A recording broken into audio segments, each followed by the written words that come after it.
Hello everyone, I'm back with another video. Here in this video, we'll discuss how to fix clock out of sync on Windows 11. So with that being said, let's get started. For that, simply open Settings application, click on Time and Language option. Here click on Date and Time option. Now scroll down and here click on Sync Now option. This will sync the time from the Windows time server. However, if you're still facing the issue, then you can simply turn off Set Time automatically, then click on Change option, and here you can change your date and time. Then click on Change. Now check your time.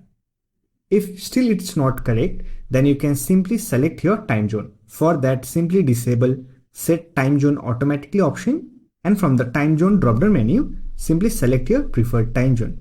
This will fix the clock out of sync issue on Windows 11. So that's it for this video. Hope this video was helpful to you. If you found this video helpful, don't forget to hit that like button and subscribe the channel for more videos like this.